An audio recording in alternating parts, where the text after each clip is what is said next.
This section takes place when Emmeline is washing the dishes in the basement, which is where her kitchen is located.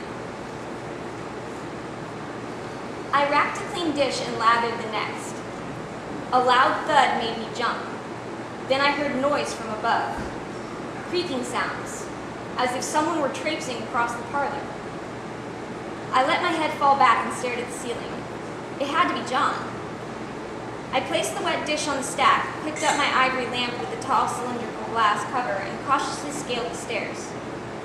I always moved with wariness while in the house alone, for I feared disturbing something. At the top of the stairs, I looked down a dark hallway. I hadn't opened the doors in case John returned quickly.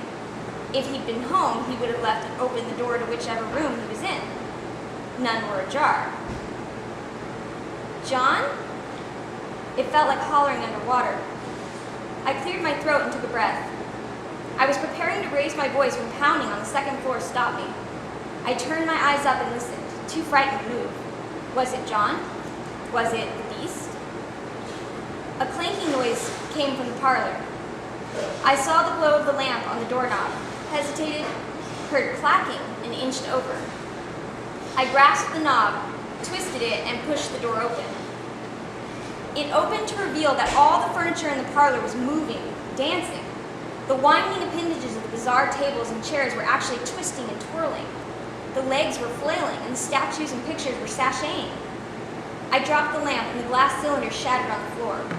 My disturbance did not halt the wooden beam's frenzy. I thrust my hand out. Stop! Stop! You must stop! The furniture continued to dance as if I didn't exist. I looked around at the chaos and tried to think of the appropriate action. I needed to stop this. John could return at any moment. Stop! I screamed as loud as I could to cut through the clanking and flailing. Stop! Stop! Stop now! They refused to respond, and an unbearable sense of urgency rose within me from deep in my abdomen. I screamed and grabbed at the snaking extremities. I took hold of the leg of the chair and snapped it off. With the sound of the chair's limb breaking free, an unquenchable need to demolish these rebellious objects began to boil in my gut.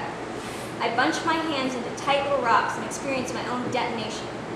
I picked up a statuette and hurled it at the wall. I kicked over a table and all the bric-a-brac crashed to the floor. I stomped down on the legs of the table I'd knocked over, breaking all but one off. I continued seeking out the most frail furnishings and tearing them limb from limb. The entire room fell into a hush. I seized a detached extremity and waved it in the air. Do you see? Do you see what I can do to you? The room sat motionless, as if nothing had happened. Had it not? I scanned the parlor and saw the disarray that had resulted from my thrashing. My heart skipped. John would be home soon. I couldn't allow him to see it. What would he think? What a cruel and evil trick the furniture had played on me. Quickly, I ran about the room and turned chairs and tables upright, gathered the smashed pieces of bric-a-brac together. I scuttled and tripped on my skirt. I swiftly removed the broken table, dismembered pieces, and shattered porcelain, and ran down the stairs to stow them with my melancholy in the basement. As I set the rubble down in a corner, I heard thumping again. I dashed upstairs and into the parlor to find the furniture at it again. Only this time, instead of merely dancing, the pieces were running amok. The bastards knew I would be the one to suffer the consequences. They didn't speak it. They couldn't, being only furniture. But I knew they were calling out in an uproar.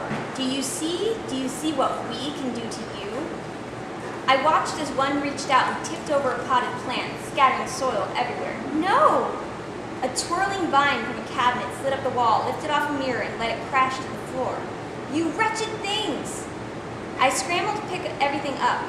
I moved from place to place, scanning tables up, positioning chairs to face the proper direction, and gathering shards of porcelain and glass. I picked up trinkets and statuettes and put them in their places. Every time I cleared something from the room, I returned to worse.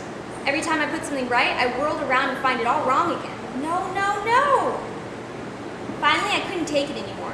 I fell to my knees, covered my face with my hands, and screamed, Stop! Stop! I'm begging you, please stop! Emmeline? A calm but curious voice broke through the insanity. Nothing around me was in motion. There was only me, a lifeless parlor, and John's voice. I opened my eyes, lifted my head, and peeked through my hands to see his lanky form standing in the open doorway, his cheeks twitching and his eyes bulging. What happened? He sounded oddly concerned. I looked up, stunned. I lowered my trembling hands from my face and clasped them at my chest.